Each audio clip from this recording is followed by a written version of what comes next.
شرور أنفسنا ومن سيئات أعمالنا من يهده الله فلا مضل له ومن يضلله فلا هادي له أشهد أن لا إله إلا الله وحده لا شريك له وأشهد أن محمدا عبده ورسوله أما بعد فإن خير الحديث كتاب الله وخير الحديث حديث محمد صلى الله تعالى عليه وسلم وشر الأمور محدثاتها وكل محدثات بدعة وكل بدعة ضلالة وكل ضلالة في النار أعوذ بالله من الشيطان الرجيم بسم الله الرحمن الرحيم قاف والقرآن المجيد بل عجبوا أن جاءهم منذر منهم فقال الكافرون هذا شيء عجيب أإذا متنا وكنا ترابا ذلك رجل بعيد قد علمنا ما تنقص الأرض منهم وعندنا كتاب حفيظ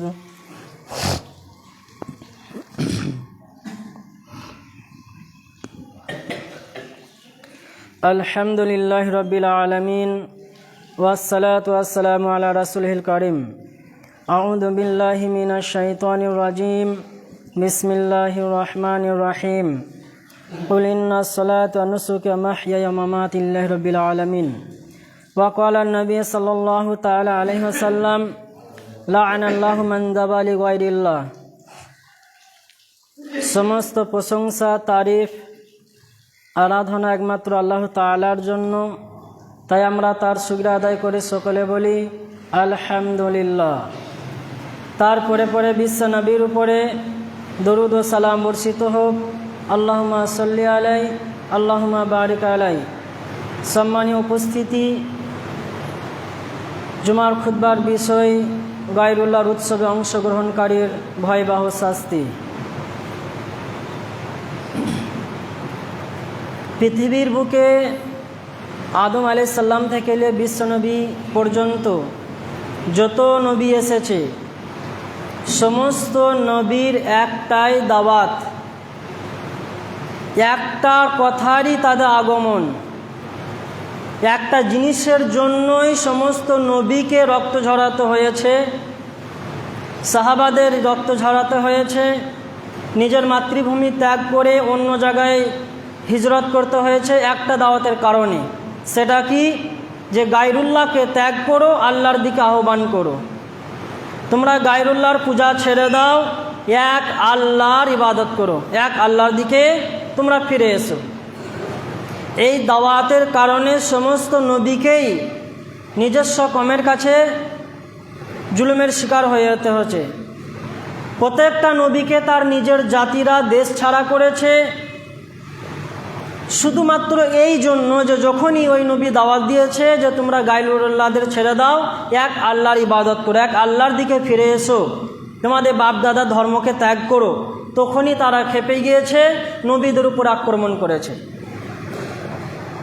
যেমনটা আল্লাহ রাব্বুল আলামিন বলেন সূরাতুল মায়েদা 5 নম্বর সূরার 3 নম্বর আয়াতের মধ্যে যে হুররিমাত আলাইকুমুল মাইতাতা ওয়াদ দামু ওয়াল লাহমুল খিনজির ওয়া মা উহিল্লা লিগায়রিল্লাহ বিহি, তোমাদের জন্য হারাম করা হয়েছে, অর্থাৎ উম্মতে মুহাম্মাদির জন্য হারাম করা হয়েছে শরীরের গোশত, মৃত প্রাণী এবং রক্ত, আর আল্লাহ ব্যতীত অন্যের নামে ওমা উহিল্লা লিগায়রিল্লাহ, আল্লাহ ব্যতীত অন্যের নামে যেগুলো উৎসর্গ করা হয়, জবাই করা হয়, দান করা হয়, ওই সমস্ত বস্তু, ওই সমস্ত প্রাণীকে আল্লাহ রাব্বুল আলামিন হারাম ঘোষণা করেছে। হোক সেটা মাজারের নামে, হোক সেটা দেবদেবীর নামে, হোক সেটা কোনো ঠাকুরের নামে, হোক সেটা কোনো নবীকে ভালোবাসা দেখাতে গিয়ে তার নামে যদি জবাইকৃত পশু হয়, তাও উম্মতে মুহাম্মাদির জন্য খাওয়া হারাম। আল্লাহ রাব্বুল আলামিন হারাম ঘোষণা করেছে। যদি মাজারের নামে উৎসর্গকৃত পশু প্রাণী আমরা খাই, বা মাজার বা ঠাকুরের নামে উৎসর্গকৃত যদি ফল মিষ্টি খাবার আমরা খাই, তাহলে তার সম্পর্কে আল্লাহ রসুল আরও কঠোরভাবে বললেন। হাদিসটি সুনানে তিরমিজি ইবনে মাজাতেও এসেছে এবং মিসকাতুল মাসাবি 4070 নম্বর হাদিসের মধ্যে বর্ণনাকারী আলী রাদিয়াল্লাহু তাআলা আনহু তিনি বলেন, লা'নাল্লাহু মান যাবাহ লিগাইরিল্লাহ। আল্লাহ রাব্বুল আলামিন, এটা হাদিসে কুদসি, ওই ব্যক্তির উপরে অভিসম্পদ করেছে, ওই ব্যক্তির উপরে লানাত করেছে যে ব্যক্তি গায়রুল্লাহর নামে উৎসর্গকৃত পশুর গোশত খায়, গায়রুল্লাহর নামে উৎসর্গকৃত যাবতীয় খাবার খায়। তাহলে আমরা বুঝতে পারলাম, আল্লাহ ব্যতীত যদি অন্যের নামে কোনো কিছু দান করা হয়, হোক সেটা মাজার বা সেটা দরগা কিংবা সেটা কোনো ঠাকুরের নামে বা বিশ্বনবীর প্রেম দেখা গিয়ে তার নামে কুরবানি দেওয়া হোক বা তার নামে আর কিছু ইত্যাদি ইত্যাদি, তাহলে সেই সমস্ত খাবার উম্মতে মুহাম্মাদির জন্য, যারা কোরআন ও হাদিস মেনে চলে, তাদের জন্য পুরোভাবে হারাম, কোনো মতেই খাওয়া যাবে না। নিজস্ব খাওয়া যাবে না তো যাবে না, আমাদের যে পশু পাখি আমরা বসবাস করি এবং আমরা নিজে যে লালন পালন করি, ওই পশু পাখিকেও খাওয়ানো যাবে না, এত নিকৃষ্ট জিনিস ওগুলো।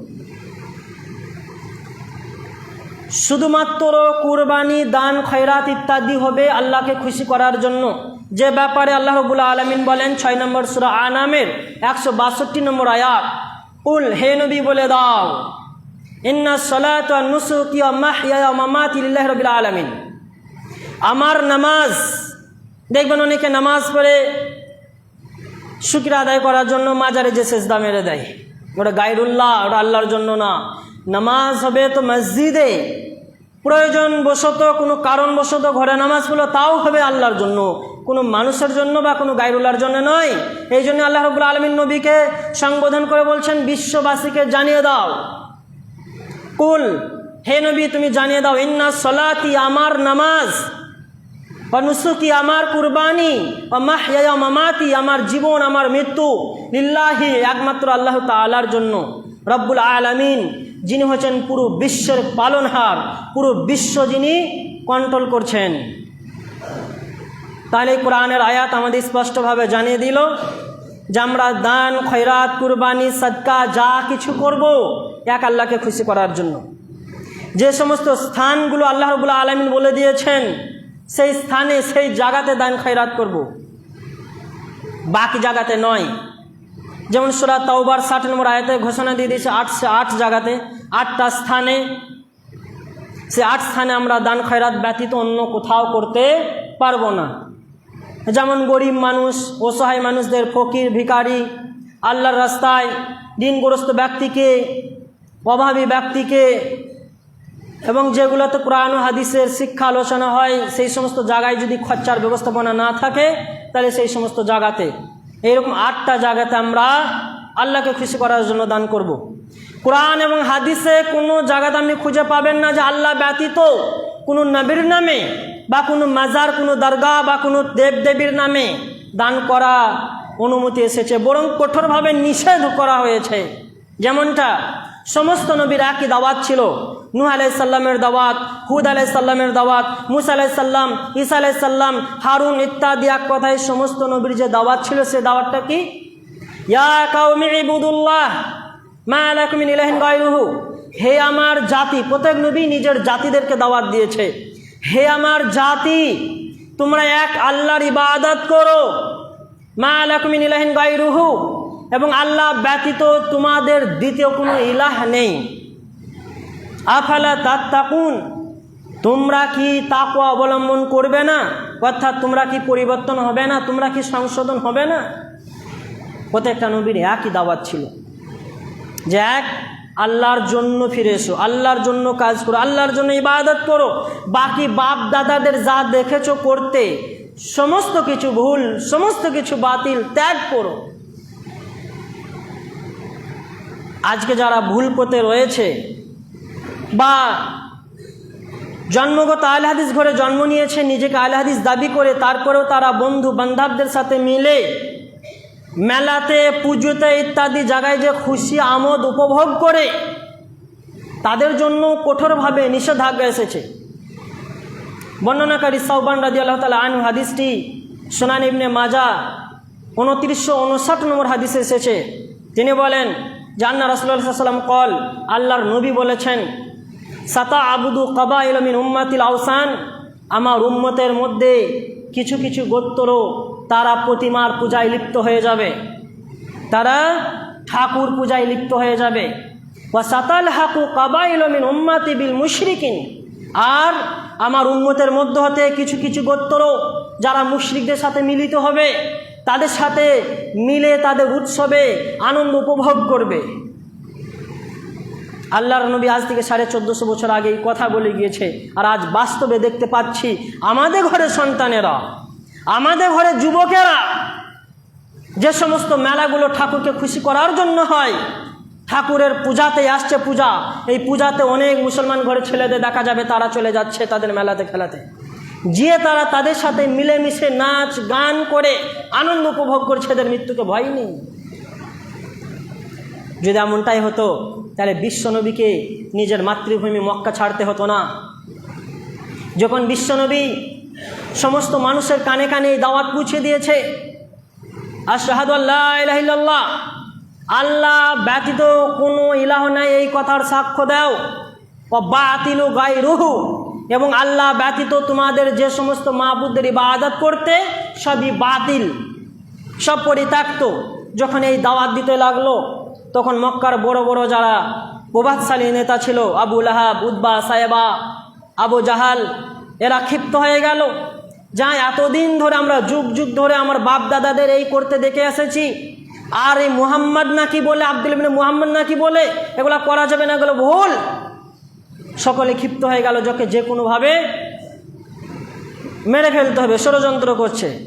তখন কেউ কেউ মতামত দিলে যেন হঠাৎ করে যদি ওকে আক্রমণ করা হয়, ওকে মেরে ফেলার জন্য আমরা যদি আক্রমণ করি তাহলে ক্ষমতাশালী চাচা আবু তালেব আমাদের ছাড়বে না, সব ফুটার 12টা বাজিয়ে দিবে।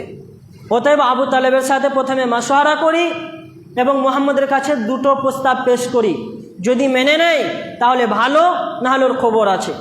প্রথম প্রস্তাব রাসূলুল্লাহ সাল্লাল্লাহু আলাইহি ওয়াসাল্লামের কাছে পাঠালো তার কাছের মানুষ উতবাকে, যে তুমি মুহাম্মদকে দুটো বিষয়ে প্রস্তাব দাও, যে তুমি যে লা ইলাহা ইল্লাল্লাহ দাওয়াত দিছো যে আল্লাহর ইবাদত করো, বাকি তোমাদের বাপ দাদা সবকে ছেড়ে দাও, বাপ দাদা যাদের ইবাদত করতো সবকে পরিত্যাগ করো। এই কথাটা বন্ধ যদি করে তাহলে ওর জন্য দুটো প্রস্তাব আছে। এক, মক্কার বুকে রাজা বানিয়ে দেওয়া হবে, মক্কা সমগ্র মানুষের সম্পত্তির পায়ের নিচে ঢেলে দেওয়া হবে। দুই, ও মক্কার মধ্যে যার বেটিকে বিবাহ করতে চাবে তার বেটিকে নিয়ে সর পায়ের তলায় ফেলে দেওয়া হবে এবং ওকে আমরা রাজা বলে ঘোষণা করব। এই দুটো প্রস্তাব দাও। শুধুমাত্র ওকে লা ইলাহা ইল্লাল্লাহর দাওয়াত দেওয়াতে বিরত থাকতে হবে। যখন বিশ্বনবীর কাছে সেই প্রস্তাব দেওয়া হলো, আল্লাহর নবী তখন চুপ হয়ে গেলেন, থেমে গেলেন। যেহেতু উতবা এসে ওর চাচার মাধ্যমে দাওয়াত দিচ্ছে, তখন ওর চাচা আবু তালেব এসে বলছে, ভাতিজা তুমি তো আমার প্রাণ প্রিয় কাছের মানুষ, তোমাকে আমি স্নেহ মায়া মমতা দিয়ে বড় করেছি, তোমার বাপ ছোটতেই মারা গিয়েছে, তুমি কি আমার কথা খেলাপ করবে? তোমার কাছে আবদার, ভাতিজা মক্কার মানুষ আমাকে খুব শ্রদ্ধা করে, আমাকে ভালোবাসে, সেই খাতিরে তারা আমার কাছে আবেদন করেছে, ভাতিজা তুমি শুধু লা ইলাহা ইল্লাল্লাহর দাওয়াতটা দেওয়া বন্ধ করে দাও। বিশ্বনবী হাঁটু গেড়ে বসে বলছেন, আল্লাহর নবী যদি ডান হাতে পৃথিবীকে দিয়ে দেওয়া হয় আর বাঁ হাতে সোনার পাহাড় দিয়ে দেওয়া হয়, তবে আব্দুল ইবনে মুহাম্মদ লা ইলাহা ইল্লাল্লাহর দাওয়াত দেওয়া হতে বিরত থাকবে না। যদি মুহাম্মদের গর্দানকে কেটে সব থেকে উঁচু পাহাড়ের উপরে যদি ঝুলে দেওয়া হয়, তাও মুহাম্মদ ইবনে আবদুল্লাহ লা ইলাহা ইল্লাল্লাহর দাওয়াত দেওয়া হতে বিরত থাকবে না। কারণ দুনিয়ার জীবন হচ্ছে ক্ষণস্থায়ী, আখিরাতের জীবন হচ্ছে চিরস্থায়ী। তারপর আল্লাহর নবী হাঁটু গেড়ে বসে বলছেন, চাচা আমি কি এতই খারাপ? তোমার কি বিশ্বাস হয় যে আমি মানুষকে ভুল পথে আহ্বান করছি, মানুষকে ভুল পথের দিকে ডাকছি? তোমার কি বিশ্বাস হয় আমি মিথ্যেবাদী কি তোমার মনে হয়? তখন তার চাচা বলছে, ভাতিজে অবশ্যই তুমি সত্যবাদী, অবশ্যই তুমি যেটা বলছো সেটাই ঠিক, কিন্তু ভাতিজা তুমি যদি দাওয়াত দিতে লাগো, আমার বয়স হয়ে গেছে, আমি হয়তো আর বেশি দিন বাঁচবো না, এখন তোমার ক্ষতি করতে পারবে না, কিন্তু আমি মারা গেলে তোমাকে যে ওরা ছাড়বে না, তোমার অনেক ক্ষতি করবে, সেই জন্য বলছি ভাতিজা তা যাও, তুমি যখন এক আল্লাহর জন্য কাজ করতে চাও, যাও আজ থেকে আবদুল্লাহ বেটা মোহাম্মদ, তোমাকে আমি কথা দিচ্ছি, তুমি চলে যাও, তোমার চাচা তোমার সাথে আছে সর্বক্ষণ সামনে সামনে, এই মক্কার বুকে কেউ তোমাকে ছুতে পারবে না। আর বাস্তবে সেটাই হয়েছিল। যতদিন আবু তালেব বেঁচে ছিল আল্লাহর নবীকে কেউ স্পর্শ করতে পারেনি। যখন আবু তালেব মারা গেল তখনই আল্লাহ রসুলের উপরে নানান দিকে জুলুম অত্যাচার শুরু হয়ে গেল। যে বিশ্বনবী আমাদের জন্য, আমাদের কাছে এক আল্লাহর ইবাদতের দাওয়াত পৌঁছাবার জন্য, কোরআন ও হাদিসকে পৌঁছাবার জন্য নিজের মাতৃভূমি ছেড়ে চলে গেলেন মদিনায়। শুধু লা ইলাহা ইল্লাল্লাহর দাওয়াতকে আমাদের কাছ পর্যন্ত পৌঁছানোর জন্য 3 বছর গাছের পাতা খেয়েছিল। শুধু আমাদের কাছে লা ইলাহা ইল্লাল্লাহ দাওয়াত পৌঁছানোর জন্য তারা হাজার হাজার সাহাবা মৃত্যুবরণ করেছে, সম্পত্তি বিলীন করে দিয়েছে। এরপরেও আমরা সেই সঠিক দিনকে কাছে পাওয়ার পরেও যদি আমরা পুজোতে, খেলাতে, মেলাতে যে মেতে যাই, তাহলে আল্লাহর সামনে কি জবাব দেব? আল্লাহর সামনে দাঁড়িয়ে কি বলবো? আল্লাহকে বলবো যে আল্লাহ শুনি নাই ছিলাম, জানি নাই ছিলাম? ছাড়বে না, কঠিন থেকে কঠিন শাস্তি হবে। যে ব্যাপার আল্লাহ রাব্বুল আলামিন বলেন সূরা আল ইমরান 3 নম্বর সূরা আয়াত নম্বর 85, জামা ইয়াবতাগি গায়রাল ইসলামে দীনান ফালাইকবালা মিনহু ওয়া ফিল আখিরাতি মিনাল খাসিরিন। যে ব্যক্তি ইসলাম ব্যতীত অন্য দিনের অনুসরণ করতে চাইবে তার পক্ষ হতে ওই দিনকে কোনো দিনের জন্য গ্রহণ করা হবে না এবং সে আখিরাতে ক্ষতিগ্রস্তদের অন্তর্ভুক্ত হবে। তাহলে আমরা কোরআন ও হাদিসের প্রেমিক, কোরআন হাদিসের অনুসারী, রাসূলের প্রেমিক, আমরা জীবনে কোনো দিনের জন্য যে জায়গায় গেলে আল্লাহকে কষ্ট দেওয়া হবে, রাসূলকে কষ্ট দেওয়া হবে, যে জায়গাতে গেলে শিরিক হবে, সেই জায়গা আমরা ইনশাল্লাহ মৃত্যুর আগে পর্যন্ত সেই দিকে যাব না, সেই খাবার খাবো না, সেই খাবার চুবো না। দুনিয়া ক্ষণস্থায়ী, তাই এই দুনিয়ায় জয়দিন বেঁচে থাকবো, আল্লাহ আল্লাহ রসুলকে ভালোবেসে তাদের জন্য কাজ করে যাবে ইনশাল্লাহ। এই দাওয়াত ক্ষমতাশালী বাদশার নিকটে দিয়েছিল, যেমন ইব্রাহিম আলাইহিস সালাম নমরুদের সম্মুখে। নমরুদ সেই সময়ের পৃথিবীর একজন ক্ষমতাশালী বাদশা। যখন সেই নমরুদের কাছে গিয়ে ইব্রাহিম আলাইহিস সালাম বললেন যে তুমি সাক্ষ্য দাও যে আল্লাহ ব্যতীত কোনো ইলাহা নেই, ওয়া গায়রুহু বাতিলুন, এবং সে ব্যতীত যত মাবুদ আছে সব পরিত্যক্ত, সব বাতিল। তখন নমরুদ রেগে একবারে ফেটে পড়ল। তখন তার জাতিদের আহ্বান করলো যে আমাদেরই গ্রামে বসবাস করে আমাদেরই জাতির মধ্যে হতে এ আবার কি বলছে আমাদের বাপ দাদা ধর্মকে ত্যাগ করতে হবে, এ নাকি বলছে আল্লাহর ইবাদত করতে হবে, এর সাথে কি করা যায়, একে বাঁচিয়ে রাখলে আমাদের ক্ষতি হবে। সমগ্র জাতি খেপে গিয়ে বলছে একে শেষ করে দেওয়া হোক। তখন নমরুদ বলছে একে শুধু শুধু শেষ করলে হবে না, একে ভয়াবহ শাস্তি দিয়ে শেষ করতে হবে, যাতে এর শাস্তি দেখে সমস্ত মানুষ ঘাবড়িয়ে যায়, ভয় পেয়ে যায়, এর পরে যেন কেউ সাহস না পায় এক আল্লাহর ইবাদতের দিকে আহ্বান করার। তখন কি করা হলো? তাকে তরোয়াল দিয়ে হত্যা করা হলো না, তাকে ফাঁসির ভয় দেওয়া হলো না, বরং তাকে পৃথিবী থেকে বিদায় করবে কঠিন শাস্তি দিয়ে। সেটা কি? আগুন জ্বালানো হলো, অনেক কাঠকে জড়ো করা হলো, অনেক উঁচু করে কাঠ জড়ো করা হলো। আগুন যখন কাঠে আগুন ধরিয়ে দেওয়া হলো, একবার পুরে গনগনে আঙ্গার, সেই সময় ইব্রাহিম আলাইহিস সালামকে ফেলে দেওয়া হলো। তখন ইব্রাহিম সালাম আল্লাহর কাছে দোয়া করলেন, হে আল্লাহ, তুমি ছাড়া আমার সাহায্যকারী কেউ নেই। তখন আল্লাহ রাব্বুল আলামিন হুকুম দিয়ে দিলেন, এই ঘটনা সূরা সফফাত 37 নম্বর সূরাতে বিস্তারিতভাবে এসেছে। আল্লাহ রাব্বুল আলামিন আগুনকে হুকুম করে বললেন, ইয়া কুনি বারদান সালামান আলা ইব্রাহিম, হে আগুন তুমি ইব্রাহিমের জন্য ঠান্ডাদায়ক হয়ে যাও। বললেন না যে ঠান্ডা হয়ে যাও বা মানে গরম হয়ে যাও, বরং ঠান্ডাদায়ক হয়ে যাও, এমন ঠান্ডা যে ইব্রাহিমের যেন গরম না লাগে আর না ঠান্ডা লাগে, তার জন্য শান্তিদায়ক হয়ে যাও। আগুন পুড়ে ছাই হয়ে গেল, কাঠে আঙ্গার নেমে গেল, আগুন নেমে গেল। তখন সবাই খুশিতে নাচছে। আর তখন ইব্রাহিম সাল্লাম এক আল্লাহর ধ্বনি উচ্চারণ করতে করতে আগুনের আঙ্গার থেকে বেরিয়ে এলো। সকলে দেখে হতভম্ব। তখন যারা গরিব মানুষ ছিল, গরিব শ্রেণীর মানুষ, তারা ইব্রাহিমের উপর ঈমান নিয়ে চলে এলো। আর যারা প্রভাবশালী নেতা ছিল, যারা অর্থের লোভে বা টাকার জন্য যারা বিক্রি হয়ে গেছিল, এই সমস্ত মানুষেরা নমরুদের দলে যোগ দিল। উল্টা গান গাইতে লাগলো যে ইব্রাহিম অনেক বড় জাদুকর। যেমন মুহাম্মদ সাল্লাল্লাহু আলাইহি সাল্লামকেও বলা হয়েছিল যে অনেক বড় জাদুকর। কখন? যখন মুহাম্মদ রাসূলুল্লাহ সাল্লাল্লাহু আলাইহি সাল্লামের কাছে কাফেররা সকলে একত্রিত হলো রসুলকে অপমান করার জন্য, ছোট করার জন্য, যে একজন জাদুকর প্রমাণিত করার জন্য এবং এলাকার মানুষের কাছে তাকে লাঞ্ছিত করার জন্য যখন মক্কার কুরাইশরা একত্রিত হলো, ভাই কি বলছে, মুহাম্মদ তুমি নাকি বলেছ যে তুমি সামান্য সময়ের মধ্যে 7 আসমান ভ্রমণ করে এসেছো, তো তুমি যদি সত্যবাদী হও, সত্যিকারের যদি তুমি আল্লাহর নবী হও, তাহলে তুমি আমাদেরকে বলো তো বাইতুল মাকদিসের কয়টা দরজা, কয়টা জানালা, ইত্যাদি ইত্যাদি প্রশ্ন করে রসুলকে লাঞ্ছিত করার চেষ্টা করা হলো। তখন বিশ্বনবী আল্লাহর কাছে দোয়া ফরিয়াদ করলেন যে আল্লাহ আমার মান সম্মান তুমিই বাঁচাতে পারো। তখন বিশ্বনবীর কাছে বাইতুল মাকদিসের চিত্রকে তুলে ধরা হলো। আল্লাহর নবী আয়নার মতন স্বচোখে দেখলেন আর সব বলে দিলেন। কাফেরা হতভম্ব হয়ে যে ইমান তো আনলোই না, আনলো না, বড় কৌশল করে বসলো কি যে মুহাম্মদ বিরাট জাদুকর, এর আশেপাশে যাওয়াই যাবে না, এর কথা শোনাই যাবে না, এই যে কোরআনের বাণী পেশ করে সেটাও শোনা যাবে না। এইদিকে মানুষদের সান্ত্বনা দেওয়ার জন্য সকলকে এই কথা বলল, নিজের গদি বাঁচাবার জন্য।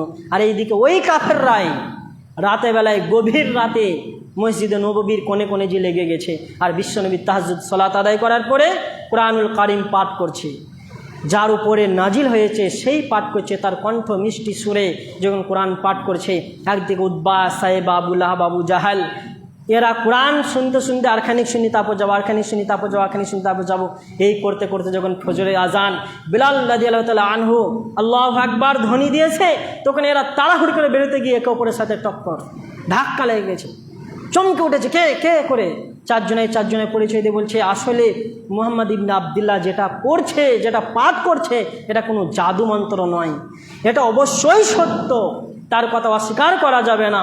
কিন্তু আমরা যদি মেনে নিই আর আমাদের জাতি যদি জেনে যায় যারা মেনে নিয়েছে, তাহলে আমাদেরকে নেতা বলে মানবে না, আমাদের গদি চলে যাবে। অতএব সত্য হলেও আমাদের গদি বাঁচাবার জন্য সমাজকে দূরে রাখতে হবে। আজকে দেখবেন এক শ্রেণী ওই রকম প্যাট পূজারি মুলবি আছে, সত্যকে চাপা রেখে মিথ্যাকে হরহ চালিয়ে দেয়। তারা জানে মাজার পূজা চলবে না, তারপরেও করায় পকেট মানির জন্য। এরা জানে মিলাদ কিয়াম করা মানে রসুলকে অপমান করা, তারপরেও করে নিজের ধান্দার জন্য। এরা জানে রসুলের আশিক সব থেকে বড় ছিল সাহাবায়ে কেরাম। আশারে মুবাশশারা 10 জনকে আল্লাহর নবী বলে দিলেন দুনিয়াতেই বেঁচে থাক অবস্থায়, আবু বকর তুমি জান্নাতি, উসমান তুমি জান্নাতি, আলী তুমি জান্নাতি, উমার তুমি জান্নাতি, আব্দুর রহমান তুমি জান্নাতি, এভাবে নাম করে করে 10 জনকে জান্নাতের সার্টিফিকেট দিয়ে দিলেন যে তোমরা জান্নাতি দুনিয়ায় বেঁচে থাকতে। তারা পর্যন্ত বিশ্বনবীর কোনোদিন জন্মদিন পালন করলো না। তাদের পরে পরে আরও প্রাণপ্রিয় অনেক অনেক সাহাবাদের ইতিহাস খুঁজে পাবেন যারা রসুলের প্রেমের কারণে নিজের সব কিছু ছেড়ে চলে এসেছে মদিনাতে, ঘর বাড়ি সব কিছু কোরবান করে দিয়েছে। কোটি কোটি ঘরের ছেলে, কোটিপতি বাপ হচ্ছে কোটিপতি, যে সকালে একটা পোশাক পরতো, খাবার সময় একটা পোশাক পরতো 9টার সময়ে, দুপুরে ঘুমাবার সময় আলাদা পোশাক, রাতে বেলায় আলাদা পোশাক, সেই পোশাক একবার পরলে দ্বিতীয়বার গায়ে আনতো না। তার নাম ছিল মুসাইব রাদিয়াল্লাহু তাআলা আনহু। তিনি যখন আল্লাহর নবীর উপর ঈমান নিয়ে এলো, তার বাপ তাকে সব কিছু ত্যাগ করে দিল, সমস্ত সম্পত্তি থেকে বঞ্চিত করলো। আল্লাহর নবীর কাছে এসে যখন উহুদের ময়দানে যুদ্ধ হয়ে মারা গেল, তো তাকে কাফন দেওয়ার মতন একটুকরো কাপড় জুটলো না। মাথা ঢাকছে তো হাঁটু থেকে পা বেরিয়ে যাচ্ছে, পা ঢাকছে তো বুক থেকে মাথা বেরিয়ে যাচ্ছে। আল্লাহর নবী তখন বললেন এই দেখো আমার প্রেমিক, যে কোটি কোটি ঘরের ছেলে, যার পোশাক আশেপাশে নয় বরং 2-3 মাসের পথ সফর করে গিয়ে কোটি কোটি সোনা মুদ্রা দিয়ে নিয়ে আসা হতো, সেই ঘরের ছেলে আমাকে ভালোবেসে সব কিছু ত্যাগ করে এসেছে। আজকে মৃত্যুর সময়ে সে এক টুকরো কাপড় পেছে না। এই তো আমার প্রেমিক, এই তো আল্লাহর প্রেমিক, এর জন্যই রয়েছে জান্নাতের সুসংবাদ। আর আজ আমরা সামান্য 2 টাকার খাবারের জন্য চলে যাচ্ছি মাজারে, সামান্যক্ষণের আনন্দের জন্য চলে যাচ্ছি ঠাকুরের পূজাতে। আল্লাহর সামনে কিভাবে দাঁড়াবো, উম্মতে মুহাম্মদী বলে কিভাবে পরিচয় দেব? কেউ কাউকে সাহায্য করবে না। দুনিয়াতে যদি এই রকম পাপ আমরা ত্যাগ না করি, তাহলে আল্লাহর সামনে দাঁড়ানো কঠিন থেকে কঠিন হয়ে যাবে। তো বিশ্বনবীর কাছে এরা আগমন করার পরে এইভাবে যখন সকলের কাছে প্রচার করতে লেগেছে, সকলেই পাগল পাড়া, একজন খাপা, একজন পাগল, যে নাকি বলছে বাপ দাদা ধর্ম ভুল, তাহলে তার ধর্ম যদি ঠিক, তাহলে ঠিক আছে তার কাছে যাই। রসুলকে আবার অপমান করার জন্য মসজিদে নববী থেকে আগমন করে মসজিদুল হারাম অর্থাৎ মক্কার মসজিদে হজের মৌসুমে সকলে একত্রিত হয়েছে, যে আজকে সকলের সামনে এমন অপমান করব যার কোনোদিন মাথা তুলে দাঁড়াবে না। আর এক আল্লাহর বলে আল্লাহ নাকি কি বলছে, সে নাকি বলছে আল্লাহ ছাড়া করে ইবাদত করা যাবে না, বাপদাদা ধর্মবহুল, তাকে এমন লাঞ্ছিত করবে যা কোনোদিন মাথা তুলে দাঁড়াবে না। তারা সকলেই ষড়যন্ত্র করে বিশ্বনবীর কাছে যে উপস্থিত হলো, বিশ্বনবীর কাছে যে উপস্থিত হয়ে বলছে, তুমি যদি সত্যিকার নবী হও তাহলে সত্যি করে বলো তো মূসার বাপের নাম কি ছিল আর মূসার ভাই কে ছিল। এসে রসুলকে প্রশ্ন করা হচ্ছে। তখন বিশ্বনবী সত্য না মিথ্যে এটা যাচাই করার জন্য তারা সাথে করে একজন পাদ্রীকে নিয়ে এসেছে, যে মূসার কিতাবকে পূর্ণভাবে আয়ত্ত করে নিয়েছিল, সে একজন পাদ্রীকে সাথে করে নিয়ে এসেছে হজের মৌসুমের সময়। আর বিশ্বনবী তো সেইখানে যায় নাই কোনো দিনের জন্য। তখন আল্লাহর নবী একবার স্পষ্টভাবে কোরআনের আয়াতকে বর্ণনা করে করে বলে দিলেন যে মূসা এবং হারুন হচ্ছে আল্লাহর নবী, আমাদেরই একজন জাত ভাই, আমাদের একজন জাত ভাই, তার বাপের নাম হচ্ছে ইমরান, সেটাও স্পষ্টভাবে বলে দিলেন। এবং তার পূর্বপুরুষের নাম হচ্ছে কাসাস। তখন সবাই হতভম্ব যে অবশ্যই এ যেটা বলছে এটা ঠিক, এটা ভুল নয়। তখন গরিব শ্রেণীর মানুষেরা সকলেই কান থেকে আঙুল বার করে দিয়ে আল্লাহর নবীর চেহারা পানে তাকিয়ে তার মিষ্টি কণ্ঠস্বরে কোরআনের তালাওয়াত শুনে সঙ্গে সঙ্গে ঈমান নিয়ে চলে এলো। তাহলে একটা জিনিস জেনে রাখবেন, ইসলামের ক্ষয়ক্ষতি যেই করতে চাবে সে ধ্বংস হয়ে যাবে, কিন্তু ইসলামের ক্ষতি করতে পারবে না। আজকে দেখেন ইসলামের দুর্নাম করার জন্য, বিশ্বনবীর দুর্নাম করার জন্য গোটা পৃথিবীর কাফেররা উঠে পড়ে লেগেছে, কিন্তু চুল পরিমাণ বিশ্বনবীর সম্মান কমাতে পারেনি, বরং যত চেষ্টা করছে তত বেধর্মীরা মুসলমান হচ্ছে। আর আজ আমরা হতভাগা মুসলমান ঘরে জন্ম নিয়ে নিজেকে আলুল হাদিস দাবি করে কোরআন হাদিসের বর্ণনা শুনে পড়তে জেনেও আজ আমরা দূরে সরে যে সামান্যক্ষণের আনন্দ উপভোগ করার জন্য আজ আমরা মেলাতে, খেলাতে, পুজোতে ইত্যাদি জায়গায় মাজারে বাজারে চলে যাচ্ছি। সাবধান হয়ে যান, নচেত এমন একটা মুহূর্ত আসবে যে সময় কেঁদেও কোনো লাভ হবে না, সে সময় কেউ কাউকে সাহায্য করবে না, আল্লাহর নবীও না। যে ব্যাপার হাদিস এসেছে সহিহ বুখারী, শেষ হাদিস বলে ছেড়ে দিচ্ছি, 7050-51 নম্বর হাদিস। যারা মানুষকে গুমরা করে আর যারা বেধর্মীদের সাথ দিয়েছে বা তাদের খেলাতে, মেলাতে ইত্যাদিতে যে আনন্দ উপভোগ করে, এদের ব্যাপারে আল্লাহর নবী বলেন যে মান তাশাব্বাহা বিকওমি ফাহুয়া মিনহুম। এই হাদিসটা এসেছে আবু দাউদের 4031 নম্বর হাদিস। যে ব্যক্তি বেধর্মীদের সঙ্গ দিবে, তাদের নীতির অনুসরণ করবে, সে তাদেরই দলভুক্ত বলে গণ্য হবে। আর যারাই পথভ্রষ্ট করে নিজের স্বার্থে, এই সমস্ত আলেম, এই সমস্ত পাদ্রী, এই সমস্ত সাধুদের ব্যাপারে আল্লাহর নবী বলেন কিয়ামতের দিনে আমার সম্মুখে তারা পার হবে আর বলবে, হে আল্লাহর নবী, আমরা আপনার উম্মত। তখন জিবরাইল আলাইহিস সালাম আমাকে বাধা দিয়ে বলবেন, কোনো মতে নয়, আপনি দুনিয়াতে যে ন্যায়নিষ্ঠ দিন ইসলাম ছেড়ে এসেছিলেন, এরা আপনার শরীয়তকে উল্টাপাল্টা করেছে, খেলামেলা করেছে, উল্টাপাল্টা করেছে, নিজের মন মতন চালিয়েছে। তখন আল্লাহর নবী বলবেন, শুহকান শুহকান লিমান গায়রি বাদি, এদেরকে আমার চোখের সামনে থেকে দূর করে আগে আমার সামনে থেকে নিয়ে যাও, যারা আমার মৃত্যুর পরে শরীয়তকে নিয়ে ছিনিমিনি খেলেছে। সেদিন কেউ কাউকে সাহায্য করবে না। সেই দিনের কথা যদি ভাবেন, সেই দিন যদি নাজাত পেতে চান, তাহলে এক আল্লাহর জন্য কাজ করেন, আল্লাহর জন্য নামাজ, আল্লাহর জন্য দান, আল্লাহর জন্য সাদকা। একটা জিনিস দেখেন, মানুষ মারা গেলে 3টে জিনিস পৌঁছাবে। এক হচ্ছে সন্তানের দোয়া, 2 হচ্ছে দান, 3 হচ্ছে সাদকায়ে জারিয়া। বেঁচে থাকতে ধরেন কোনো তালবিলিমকে পড়ালো, পড়াপাতির খরচা দিল, বা মসজিদ বানিয়ে দিল, বা মাদ্রাসা বানিয়ে দিল, কিংবা কোনো জায়গায় কল বসিয়ে দিল, কোনো গরিব মানুষের বিবাহ দিয়ে দিল, কোনো গরিব মানুষকে সাহায্য করলো, ইত্যাদি ইত্যাদি ইত্যাদি। এই সমস্ত কর্ম যে মরার আগে করে যাবে, মরার পরে সে নেকি পাবে, ওই নেকি তাকে জান্নাতে নিয়ে যাবে ইনশাল্লাহ। আর সন্তানের দোয়া তার কবরে আযাবকে কমিয়ে দেবে ইনশাল্লাহ। আর বেশি বেশি মা বাপ যারা মারা গিয়েছে, আত্মীয় স্বজন মারা গিয়েছে, তাদের জন্য দান খায়রাত করলে সেই দান খায়রাত তাদেরকে আযাব থেকে মুক্তি দেবে ইনশাল্লাহ। এছাড়া কোনো পীর ইত্যাদিকে ধরলে মুক্তি পাবেন না, তো পাবেন না, ঘুরিয়ে আরও বাঁশ দিবে। তাই আমরা ভুল পথে না যে কোরআন হাদিস মেনে চলবে ইনশাল্লাহ। আল্লাহ আমাদের কবুল করে নেক, আমিন। হে আল্লাহ, যারা মারা গিয়েছে তাদের তুমি ক্ষমা করো, তাদের তুমি রহম করো, তাদের প্রতি তুমি দয়া করো, তাদের তুমি জান্নাত নসিব করো, জাহান্নামের আযাব থেকে বাঁচিয়ে দাও। আমিন। হে আল্লাহ, যারা অসুস্থ আছে তাদের তুমি সুস্থতা দান করো। হে আল্লাহ, যেখানে মুসলমানের উপরে বিনা কারণে জুলুম করা হচ্ছে, বিনা কারণে কষ্ট দেওয়া হচ্ছে, সেইখানে তুমি তাদেরকে সাহায্য করো, তাদের ইমানের জজবা বাড়িয়ে দাও। হে আল্লাহ, তুমি আমাদের সকলকে তাওহীদের প্রতি অটল থাকার তৌফিক দাও। হে আল্লাহ, তুমি আমাদের যুবক ভাইদের, আমাদের সমাজকে গায়রুল্লাহর পূজা উৎসব থেকে দূরে রাখো এবং আমাদের দূরে থাকার তৌফিক দাও। আমিন। সর্বশেষে একটা কথা বলি, বর্তমানে আমি ইলেমবাজার মাদ্রাসা জামিয়া সালাফিয়াতে রয়েছি, যেটা কয়রা রোডের বড় মাদ্রাসা। আপনারা গিয়েছেন, জানেন যে এই মাদ্রাসার কোনো আয় চাই নেই। ছেলে সংখ্যা অনেক, দাওরায়ে মাদ্রাসা মানে মৌলানা পাস ওই মাদ্রাসা থেকে ছেলে সংখ্যা অনেক, বিল্ডিং আপনারা দেখে এসেছেন। মাসিক খরচা 2,70,000।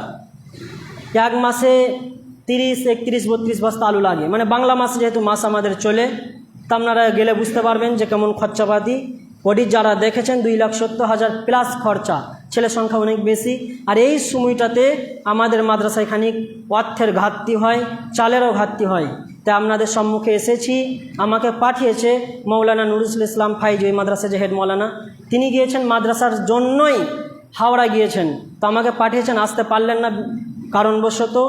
তা আপনাদের কাছে আবেদন লিখেছে, আপনারা 2 হাত তুলে আপনার ফুলভাবে সাহায্য করবেন, মন খুলে সাহায্য করবেন মাদ্রাসার প্রতি। ওই মাদ্রাসায় সাদকায়ে জারিয়া আপনাকে ইহকাল পরকাল উভয় জায়গায় নাজাত দেবে ইনশাল্লাহ। আপনার নাজায় সাদকায়ে জারিয়া হবে এবং যে তালবিলিমগুলা পড়ছে তাদের নিয়ে কি আপনারা মৃত্যুর পরেও পাবেন ইনশাল্লাহ। আল্লাহ আমাদের সকলকে কবুল করে নেক, আমিন। আসসালামু আলাইকুম ওয়া রাহমাতুল্লাহি ওয়া বারাকাতুহু। ইয়া আইয়ুহাল্লাযিনা আমানু সাল্লু আলাইহি সাল্লিমু তাসলিমা। আল্লাহুম্মা সাল্লি আলা মুহাম্মাদিন ওয়া আলা আলি মুহাম্মাদ কামা সাল্লাইতা আলা ইব্রাহিম ওয়া আলা আলি ইব্রাহিম ইন্নাকা হামিদুম মাজিদ। আল্লাহুম্মা বারিক আলা মুহাম্মাদিন ওয়া আলা আলি মুহাম্মাদ কামা বারাকতা আলা ইব্রাহিম ওয়া আলা আলি ইব্রাহিম ইন্নাকা হামিদুম মাজিদ। সুবহানা রাব্বিল ইজ্জাতি আম্মা ইয়াসিফুন ওয়া সালামুন আলাল মুরসালিন ওয়াল হামদুলিল্লাহি রাব্বিল আলামিন।